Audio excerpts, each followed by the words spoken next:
মনে রাখবেন, মুবাহালা আল্লাহ তাআলার পক্ষ থেকে চূড়ান্ত সিদ্ধান্তের বিষয়ে উভয় পক্ষ, সত্যবাদী পক্ষ এবং যারা সত্য অস্বীকারী পক্ষ, যারা উভয় পক্ষ নিজেদেরকে সত্য বলে মনে করে নিজের অবস্থানে, তারা উভয় পক্ষ যদি তর্ক বিতর্ক যুক্তি তর্কের পরেও মীমাংসা করতে সক্ষম না হয়, তাহলে শেষ পন্থা, চূড়ান্ত পন্থা আল্লাহ তাআলা উন্মুক্ত করেছেন মুবাহালার শিক্ষার মাধ্যমে।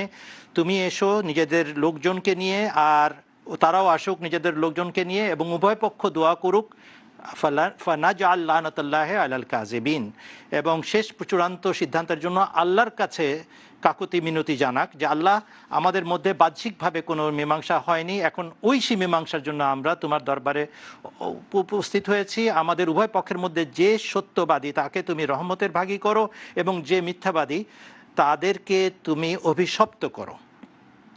এখন এটা নজরানের খ্রিস্টানদের ঘটনার প্রেক্ষিতে আয়াত নাজিল হয়েছিল, এবং যখন মীমাংসা হয়নি তখন মুবাহালার এই শিক্ষা নাজিল করেছিলেন আল্লাহ তাআলা। হুজুর সাল্লাল্লাহু আলাইহি ওয়াসাল্লাম মুবাহালা করার জন্য প্রস্তুত হয়ে এসেছিলেন, কিন্তু প্রতিপক্ষ আসেনি। হুজুর সাল্লাল্লাহু আলাইহি ওয়াসাল্লাম এটাই বলেছিলেন যে যদি তারা আসতো তারা ছারখার হয়ে যেত, তাদের অঞ্চল ছারখার হয়ে যেত। তার মানে হচ্ছে মুবাহালার ফলাফল বের হয়। আহমদিয়া জামাতের ইতিহাসে সানাউল্লাহ অমৃতশহরীর বিষয়ে এটা স্পষ্ট লেখা আছে এবং রেকর্ডেড আছে যে আঞ্জামে আথম পুস্তক লেখার সময় হযরত মসিহ মাউদ আলাইহিস সালাম বিপন্থী এবং বিপক্ষীয় সমস্ত আলেম ওলামা, যারা সব কিছু জেনে শুনে বিরোধিতার থেকে নিজেদেরকে ক্ষান্ত করেনি, তাদেরকে উন্মুক্ত চ্যালেঞ্জ দিয়েছিলেন মুবাহালার। সানাউল্লাহ অমৃতশহরীর শিষ্যগণ বারবার বলছিলেন, মৌলানা সাহেব আপনাকে চ্যালেঞ্জ দিয়েছেন, তা আপনার নাম ছাপা আছে ওই বিরাট তালিকার ভিতরে, আপনি কেন মুবাহালার চ্যালেঞ্জ গ্রহণ করেন না? তো তিনি নানা রকমের টালবাহানা করে বিষয়টাকে এড়িয়ে গেছেন। শেষ পর্যন্ত 1907 সালে হযরত মসিহ মাউদ আলাইহিস সালাতু ওয়াস সালামের কাছে কথা পৌঁছানো হলো যে সানাউল্লাহ অমৃতশহরী এই কথা মেনে নিয়েছে যে সে মুবাহালার জন্য রেডি। হ্যাঁ, এত বড় সাহস, আমাকে সে এতদিন ধরে চ্যালেঞ্জ করছে, আমি কবুল করি না, আমি চ্যালেঞ্জ করে দিলাম, অমৃত শহরে আসো, অমুক জায়গায় আসো, তমুক জায়গায় আসো, সামনাসামনি মুবাহালা হয়ে যাক। দাপটের সাথে সে নাকি এই কথা বলেছে। হযরত মসিহ মাউদ আলাইহিস সালাম বললেন, যদি এবার তিনি নিজের কথার উপরে অবস্থান ঠিক রাখেন তবে ফলাফল বর্তাবে। এই যে বাক্যটা বললেন, এটার কারণ হচ্ছে এর আগে বছরের পর বছর সে এড়িয়ে গেছে এবং টালবাহানা করে নিজেকে রক্ষা করেছে। এখন যখন হযরত মসিহ মাউদ আলাইহিস সালাম বললেন শেষ সিদ্ধান্ত, আখরি ফেসলা, এইটা লিখে দিলেন যে তুমি আমাকে অনেক কষ্ট দিয়েছো, আমি আল্লাহর দরবারে দোয়া করে রাখলাম। মুবাহালার অংশ হিসাবে দুই পক্ষ মিলে কিন্তু মুবাহালা হয়, দুই পক্ষই আমিন বলে, দুই পক্ষের উপস্থিতি ছাড়া বা দুই পক্ষের অংশগ্রহণ ছাড়া মুবাহালা সম্পন্ন হয় না। বাবে মুফাআলা শব্দটা উভয় পক্ষকে অংশগ্রহণ করা নিশ্চিত করার শর্ত দেয়। তো হযরত মসিহ মাউদ আলাইহিস সালাম নিজের পক্ষ থেকে লিখে দিলেন, আর সানাউল্লাহ অমৃতশহরীকে এটার কপি পাঠিয়ে দিলেন, এবং তিনি যত্ন সহকারে 26শে এপ্রিল তারিখে এটা নিজের পত্রিকায় ছাপিয়েও দিয়েছেন।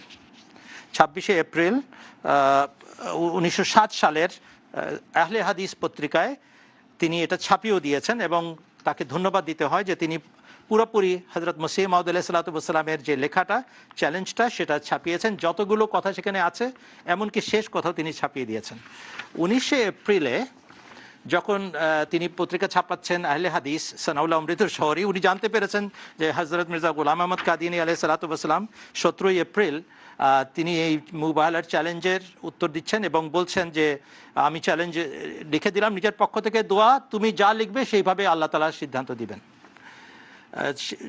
19শে এপ্রিলের, অর্থাৎ হযরত মসিহ মাউদ আলাইহিস সালামের চিঠি লেখার ঠিক 2 দিনের মাথায় 19শে এপ্রিলের 4 নম্বর পৃষ্ঠায় আহলে হাদিস পত্রিকার 19শে এপ্রিলের 4 নম্বর পৃষ্ঠা লিখছে, मैंने हलफ उठाना कहा था मुबाहला नहीं कहा।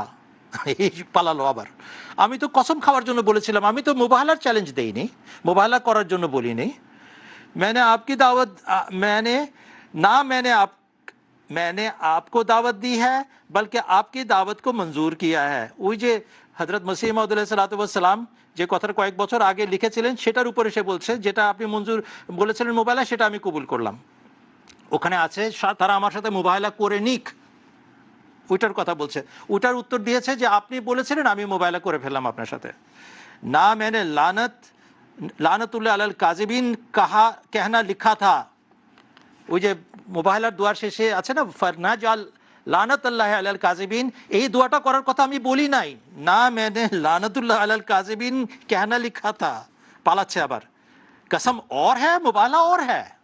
আমি তো কসম খাওয়ার জন্য বলেছিলাম আল্লাহর নামে, আর আপনি মোবাইলের চ্যালেঞ্জ দিয়ে বসলেন। এটা হলো 19 তারিখে তার বক্তব্য, পৃষ্ঠা নম্বর 4, 2 নম্বর কলম, বাম দিকের কলমে দাগানো আছে।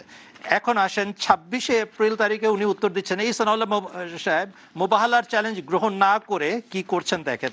উনি এই আহলে হাদিস পত্রিকার 26শে এপ্রিল 1907 সালের সংখ্যায় পুরো এক পৃষ্ঠায় হযরত মসিহ মাউদ আলাইহিস সালাতু ওয়াস সালামের সেই দোয়া এবং আন্তরিকতা ভরা যে তার কাকুতি, সেটা উনি ছাপাচ্ছেন 4 নম্বর পৃষ্ঠায়।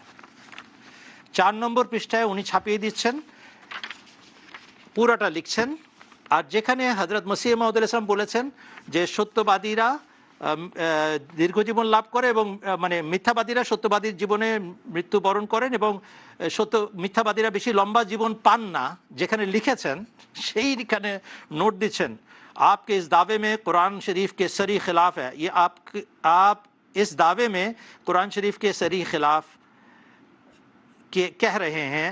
कुरान तो कहता है कि उनको खुदा की तरफ से मोहलत मिलती है। सुनो, मन काना फी ज़लालत फलयमदुद लहुर रहमान मद्दा इन्नमा नुमली लहुम लियज़दादु इस्मा व यमुद्दुहुम फी तुग़यानिहिम यामहुन।